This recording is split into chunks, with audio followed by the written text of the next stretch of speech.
Baik, sekalian kita mulai. Bismillahirrahmanirrahim. Assalamualaikum warahmatullahi wabarakatuh. Waalaikumsalam warahmatullahi wabarakatuh. Alhamdulillah, nahmaduhu wa nasta'inuhu wa nastaghfiruh wa na'udzu billahi min shururi anfusina wa min sayyiati a'malina may yahdihillahu fala mudilla lahu wa may yudlil fala hadiya lahu. Asyhadu an la ilaha illallah wa la syarika lahu wa asyhadu anna Muhammadan abduhu wa rasuluh. Sekalian, ini adalah pertemuan terakhir, tetapi masih ada satu materi bab ke-15, ya, tantangan-tantangan Muhammadiyah itu nanti akan saya susulkan di e-learning di bab 15. Sekalian, sebelum saya mulai perkuliahan ini, saya sampaikan beberapa hal. Yang pertama adalah untuk tugas individu, bagi yang belum, jangan lupa dimasukkan di e-learning di pendahuluan, ya, di bawahnya pendahuluan itu ada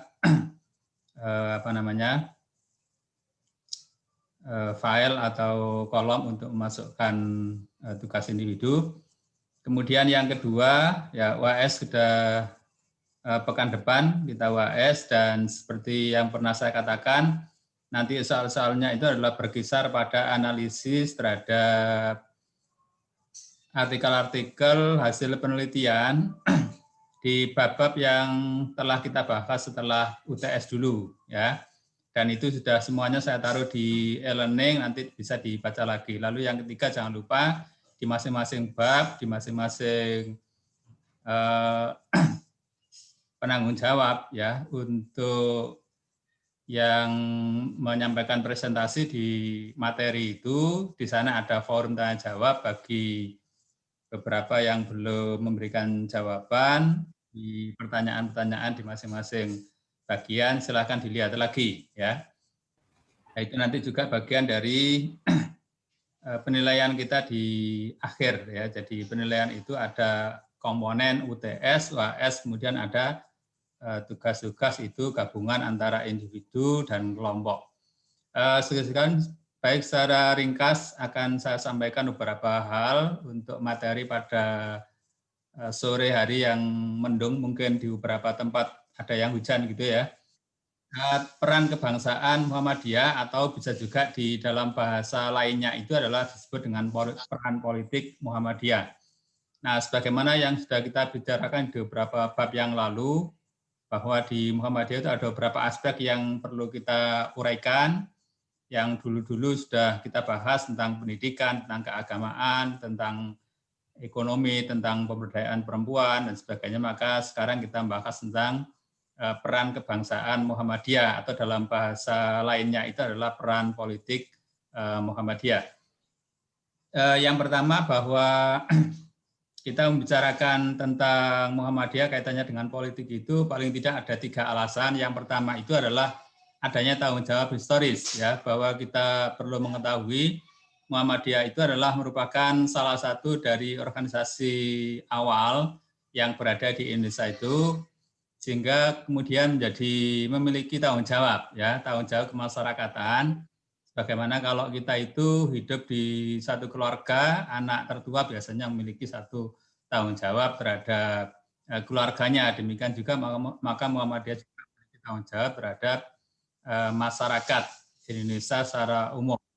Nah, dulu pernah ada satu konsep, ya, tahun 88 itu yang disebut dengan civil society, ya. Itu kalau dalam bahasa Islamnya disebut dengan masyarakat madani. Sebagai satu masyarakat percontohan, itu kalau kita mengacu kepada perkembangan yang ada di zaman Rasulullah, kita mengetahui bagaimana Rasulullah itu bisa berhasil menyatukan komponen-komponen masyarakat yang ada di Madinah, baik itu orang-orang Islam, orang-orang Yahudi, ataupun orang-orang yang beragama lain di dalam satu komunitas. Maka itulah yang kemudian menjadi percontohan yang ada di dunia saat ini.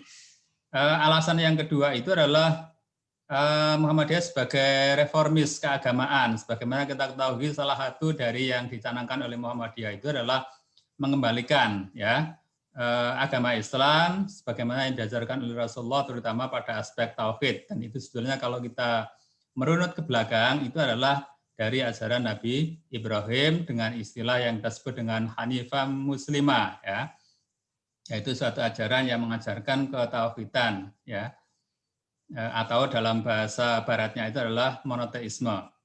Lalu kemudian alasan yang ketiga adalah bahwa Muhammadiyah sebagai agen dari perubahan sosial. Sebagaimana kita ketahui bahwa salah satu jargon yang akhir-akhir ini kita dengar adalah Muhammadiyah sebagai organisasi Islam yang berkemajuan. Tentu harapannya adalah bahwa di dalam dinamika bangsa Indonesia, di dalam dinamika pergaulan nasional ataupun internasional, nah kita mengetahui bagaimana sungguhnya itu ada suatu pergeseran-pergeseran peran, siapa yang bisa memiliki keunggulan maka dia akan memiliki peran yang banyak.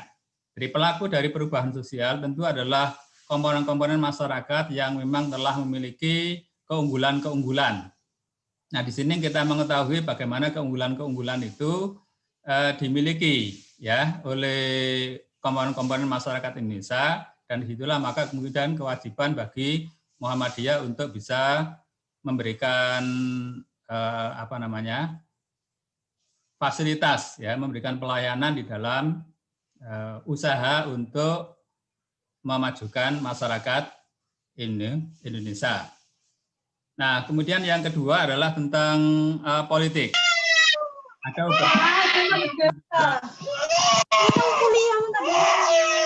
yang pertama itu adalah apa sebenarnya politik.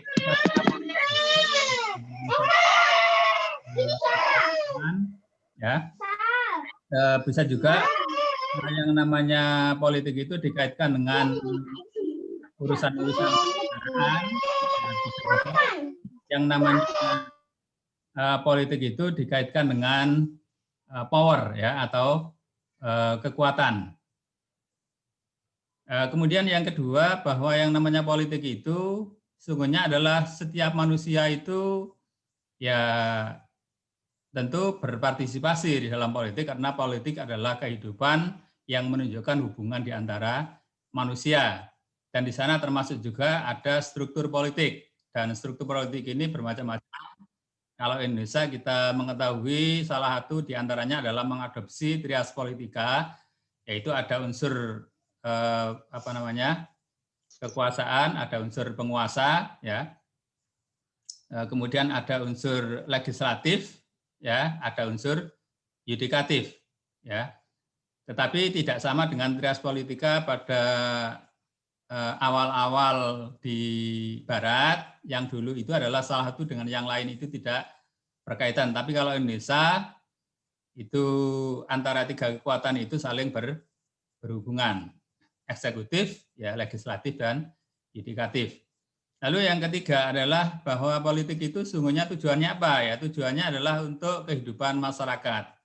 Artinya adalah politik itu menentukan kebijakan, dari kata sungguhnya kan dari kata policy, policy itu kan kebijakan. Maka politik berarti adalah satu konsep, satu pemikiran yang berusaha untuk memberikan kebijakan-kebijakan untuk kehidupan masyarakat. Tentu adalah untuk kemaslahatan masyarakat, Termasuk di sini adalah nilai-nilai kebaikan, nilai-nilai demokrasi, nilai keadilan, kejujuran, dan sebagainya. Lalu yang tidak kalah pentingnya adalah di dalam politik itu ada istilah who gets what, when, dan how. Siapa mendapatkan apa, kapan, dan di mana. Jadi kalau misalnya ada pilkada, ada pilpres, maka tentu di sana ada suatu yang diharapkan diperoleh. Apa? Yaitu misalnya jabatan, ya, kedudukan, posisi, bargaining dan sebagainya. Lalu aspek yang kedua adalah when, ya, kapan. Ya, tentu setelah ada pemilu, setelah ada pilpres, dan itu ada jangka waktunya. Biasanya kalau kekuasaan itu jangka waktunya ada yang 4 tahun, ada yang 5 tahun. Nah, biasanya itu ada apa namanya, berapa kali? Ya, biasanya kita menganut itu sistemnya adalah 2 kali, ya. Apa namanya itu? 2 kali itu baru kemudian diganti oleh orang lain, ya. Nah, tetapi ada juga misalnya wacana sekarang itu yang mengatakan ya itu bisa 3 kali. Ya, sekarang ini misalnya kita mendengar itu ada yang mengatakan itu bisa 3 kali, ya. Tapi pada umumnya ya dua kali. Ya. Nah, lalu yang di sini yang terakhir adalah how, dengan cara apa memperoleh kekuasaan. Ya, ada yang dengan jalan yang cepat, ya, ada yang lambat, ya. Ada yang caranya itu memang sesuai dengan koridor politik, ya, tapi ada yang mungkin menggunakan jalan pintas. Ya, tentunya yang kita pedomani sebagai etika politik itu sesuai dengan koridor yang sudah ditentukan, aturan-aturan politik yang sudah disepakati. Kemudian bagaimana bagian yang terakhir kita akan membahas tentang Muhammadiyah dan politik. Ada 2 ranah sebetulnya yang perlu kita lihat, ya. Yang pertama itu adalah ranah politik kekuasaan, ya. Kalau di ranah politik kekuasaan ini jalurnya ya partai politik, ya. Tetapi di luar itu ada, ya. Di ranah yang kedua itu adalah ranah kemasyarakatan atau ranah kebangsaan. Nah, sungguhnya Muhammadiyah itu yang disarankan itu adalah ranah yang kedua atau yang kanan, yang hijau itu. Melalui apa? Ya, melalui lembaga-lembaga pemerintahan non parpol, kemudian melalui media massa, melalui komunikasi kemasyarakatan. Yang sekarang itu kalau kita lihat memang kecenderungannya adalah komunikasi itu sudah menjadi lebih luas lagi karena media sekarang itu sangat luas, bukan hanya media massa seperti dulu, koran, TV, tapi sekarang sudah banyak melalui media internet, ya, melalui media sosial dan sebagainya. Nah, di dalam prakteknya, kalau kita lihat seperti ini, ya, pengalaman dalam politik praktis itu adalah sejak tahun 30-an itu sudah ada melalui apa? Melalui partai politik. Contohnya adalah Sarekat Islam. Seperti yang kita ketahui, Sarekat Islam itu adalah salah satu di antara kekuatan organisasi kekuatan Islam, ya, di Indonesia itu di awal-awal, ya. Tetapi kemudian kita mengetahui dalam sejarah, ya, Sarekat Islam itu lalu pecah menjadi 2, ada SI merah, ada SI putih, ada yang cenderung kepada sosialisme, bahkan itu ke komunisme, ya. Tapi ada yang berbeda. Tapi kemudian setelah itu hilang, ya, diganti dengan Masyumi. Ada yang tahu singkatannya Masyumi? Ada yang tahu? Tapi pernah mendengar, ya? Iya Pak, pelajaran SMA. Iya, pelajaran SMA, tapi itu istilahnya itu ya sampai dengan sekarang itu menjadi sesuatu yang perlu menjadi pelajaran, ya. Majelis Syura Muslimin Indonesia, salah satu kekuatan politik, ya, umat Islam itu pada masa Orde Lama. Kemudian pada masa Orde Baru masih ada Parmusi, tapi kemudian ini hilang, ya. Parmusi itu hilang, lalu kalau pada masa akhir dari Pak Harto itu hanya ada 3 partai politik, yaitu ada Golkar, ya, kemudian P3, lalu PDI. Lalu setelah itu banyak lagi. Jadi sesungguhnya ini ada dinamika, ya, dari segi jumlah partai politik. Tapi kalau kita lihat di Amerika, di negara-negara lain itu sesungguhnya meskipun mereka itu besar negaranya, tapi partai politiknya cukup dua ya. Seperti kalau kita lihat di Amerika itu cukup dua, Partai Demokrat, Partai Liberal. Tapi di Indonesia ini sekarang menjadi banyak lagi ya, menjadi banyak lagi. Dan lalu aspirasi Muhammadiyah bagaimana? Nah, akhir-akhir setelah itu menjadi banyak ya, bukan hanya PAN tapi ada di P3, ada di Golkar, ada bahkan di PKB, ada di PDIP, ya PDIP itu ya, dulu tidak sama itu ya, bahkan ada di partai-partai yang lain, ya partai baru yang lain. Nah, tapi yang sebelah kanan ini sesungguhnya yang merupakan inti dari politik Muhammadiyah itu di sebelah kanan itu adalah yang sering disebut dengan high politik, ya politik tingkat tinggi. Apa? Pendidikan politik. Ya, pendidikan politik berarti adalah memberikan edukasi kepada masyarakat, kepada anggota bagaimana sesungguhnya peran kebangsaan dari Muhammadiyah itu, dan itu kemudian dikonkretkan, ya sesungguhnya sejak dulu sudah ada, tapi kemudian dikonkretkan atau dipertegas di dalam Khittah Denpasar 2002. Nah, bagaimana Khittah Denpasar 2002 ini? Ada 9 butir yang mungkin ini saya ringkaskan saja bahasanya. Yang pertama itu adalah bahwa politik dalam kehidupan berbangsa dan bernegara merupakan salah satu aspek ajaran Islam. Jadi sesungguhnya kalau kita lihat di sini seperti yang ada di PHI WM, bahwa berpolitik itu bukan sesuatu yang haram, ya bukan sesuatu yang makruh, ya bukan sesuatu yang biasa saja, tapi bagian dari ajaran Islam. Kenapa kok dikatakan bagian dari ajaran Islam? Ya, karena dalam ajaran Islam itu ada hablum minallah dan hablum minannas, ya. Hubungan dengan sama manusia itu diatur, dan pada tingkat kenegaraan maka itu berarti adalah aspeknya itu politik. Kemudian yang kedua tujuannya apa? Ya, berpolitik tentu tujuannya adalah dalam rangka menegakkan nilai-nilai yang baik seperti nilai kebersamaan, gotong royong, keadilan, perdamaian, ya.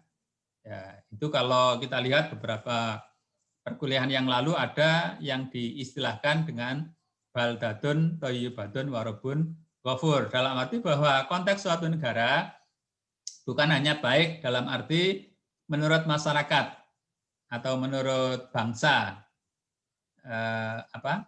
yang ada di negara itu, tetapi juga menurut garis vertikal, menurut Allah. Karena itu maka sungguhnya nilai-nilai di sini adalah sungguhnya ada nilai-nilai kemanusiaan dan ada nilai-nilai ketuhanan. Kalau di dalam Pancasila kita lihat itu adalah konteksnya pada sila yang pertama jelas sekali, itu lalu mewarnai pada sila kedua, 3, 4, dan 5. Kemudian butir yang ketiga adalah partisipasi politik dilakukan melalui pendekatan-pendekatan secara tepat dan bijaksana. Jadi di sini partisipasi politik itu dengan cara-cara yang baik. Inilah yang disebut dengan etika. Etika politik itu menjadi sangat penting ketika seorang masuk dalam dunia politik. Butir yang keempat, perjuangan politik dilakukan oleh kekuatan politik hendaknya benar-benar mengedepankan nilai kepentingan ayat. Jadi yang diutamakan itu untuk masyarakat. Jadi kalau misalnya seorang menjadi pemimpin, menjadi anggota DPR, menjadi legislatif dan sebagainya, yudikatif dan sebagainya, maka dia yang diutamakan bukan kemudian lalu menjadi kaya, kemudian dia mementingkan pada keluarganya, bukan, tapi justru adalah untuk kepentingan rakyat. Jadi biarkan dia mungkin tidak kaya, ya, biasa saja, sederhana hidupnya, ya, tetapi kemudian berorientasi di dalam perilakunya itu untuk kepentingan masyarakat. Ini memang yang jarang untuk diamalkan. Kemudian yang aspek yang kelima, butir yang kelima adalah bagaimana Muhammadiyah sendiri, peran Muhammadiyah adalah menjadi perekat. Jadi apapun parpolnya itu biasa saja, ya silahkan, nanti ada yang masuk ke PKS, ada yang masuk ke PAN, ada yang ke PKB, ada yang bahkan Golkar, PDIP, silakan saja. Ya, yang penting di situ adalah secara organisatoris Muhammadiyah tidak memihak kepada salah satu. Nanti akan kita dapati di butir yang ke-6 ini, Muhammadiyah tidak berafiliasi dan tidak mempunyai hubungan organisatoris dengan kekuatan-kekuatan politik atau organisasi manapun. Jadi tidak bisa dikatakan lalu kalau Muhammadiyah berarti hanya PAN, tidak ya, secara organisatoris tidak memiliki hubungan. Karena itu maka tidak ada yang namanya ini dikatakan gagal, ini dikatakan berhasil ya. Itu yang dilakukan adalah bagaimana Muhammadiyah melahirkan kader-kader yang kader-kadernya itu nanti akan bisa diberikan ya, istilahnya itu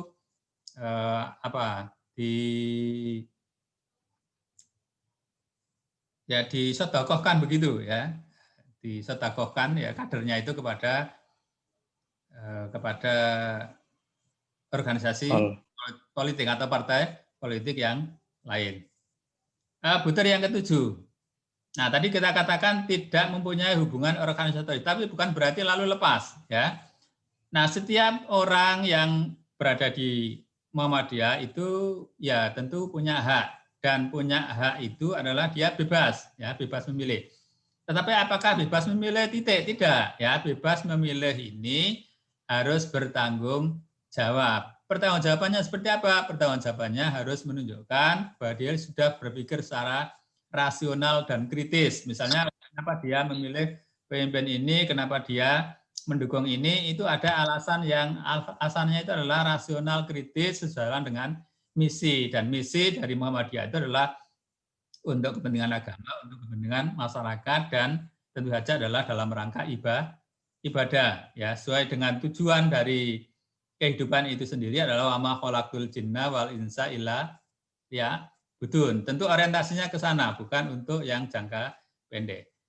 Yang ke-8 butirnya adalah nah ini. Kalau memang kemudian terjun di dalam partai politik, di dalam satu organisasi kekuatan politik, maka yang diharapkan oleh Muhammadiyah adalah memang orang itu, kader itu betul-betul berjuang begitu ya. Jadi bukan sekedar untuk mencari keuntungan atau bukan hanya sekedar untuk hobi ya, tetapi memang dalam rangka untuk benar-benar memberi kontribusi ya, kontribusi kepada kebaikan bangsa itu. Bagaimana yang kalau kita lihat di sini adalah mengedepankan akhlak mulia, keteladanan dan perdamaian. Lalu yang terakhir, Muhammadiyah senantiasa bekerja sama dengan pihak atau golongan manapun. Jadi di sini di butir berapa 5 atau 6 tadi kita melihat menjalin kerjasama itu hampir sama tadi ya, sebagai perekat. Jadi unsur-unsur manapun itu tentu dekat, tetapi tidak berusaha untuk mencampuri urusan-urusan politik. Tetapi kalau bagaimana memberikan aspirasi, itu adalah tadi pada ranah yang kedua itu yang diutamakan. Nah, di sini ada satu konsep yang mungkin nanti perlu dibaca-baca ya di e-learning, ya satu jargon ya, atau bisa juga disebut dengan suatu gagasan ya. Istilahnya adalah Darul Ahdi Wassahadah. Ini sebenarnya konsep ini sudah lama ya, sudah lama sekali sejak masa-masa awal Orde Baru itu, di mana Muhammadiyah menyatakan bahwa NKRI ini sudah final ya dengan adanya Pancasila itu sebagai konsensus nasional. Karena sebagai konsensus nasional maka ini tidak tidak ada sesuatu yang perlu didiskusikan lagi. Tinggal kita mengisi kemerdekaan. Nah, ini bukunya ini sudah lama ya. Kalau tulisan-tulisan itu diskusi 2011 sudah ada, kalau bukunya ini yang terbaru 2016, di Aisyah juga ada konsep ini, bisa dikaji ya, bagaimana itu konsep Muhammadiyah mengenai Darul Ahdi Wassahadah. Selain saya kira itu, dan jangan lupa nanti di e-learning ya, untuk bab 14 ini peran kebangsaan Muhammadiyah, itu nanti bisa dibaca, di situ ada beberapa link hasil-hasil penelitian, bagaimana konsep dari Ki Bagus Hadikusumo misalnya, yang sekarang itu memang itu menjadi acuan ya, bagaimana Muhammadiyah dalam berpolitik, dan nanti yang terakhir adalah Kita Denpasar 2002. Saya kira itu perkuliahan Zoom pada sore hari ini. Mudah-mudahan ada manfaatnya. Saya absen. Raihatul Jannah Fauziyah Almira, Safira, Siti Arafa, Iza Mufidah, Siti Adina, Nurin, Rivaldo, Hasna Atika, Radia, Widya Hanif, Husna, Kadasai, Via Munirah, Ibnu FH, Anis Aulida. Sekalian mudah-mudahan kita tetap sehat ya sampai dengan nanti di akhir, dan kelihatannya nanti untuk semester genap ini masih daring ya. Kelihatannya masih begitu ya, karena ini dulu rencananya mau tatap muka untuk genap itu, tapi kelihatannya ini masih tetap daring ya untuk semester genap. Jadi silakan menggemukkan diri di rumah ya. Kita tutup ya perkuliahan dengan membaca hamdalah. Alhamdulillahirabbil alamin. Dari saya cukup sekian. Wabillahi taufiq wal hidayah, wassalamualaikum warahmatullahi wabarakatuh. Waalaikumsalam Waalaikumsalam warahmatullahi wabarakatuh. Jazakumullahu khairan. Ya, Ustaz.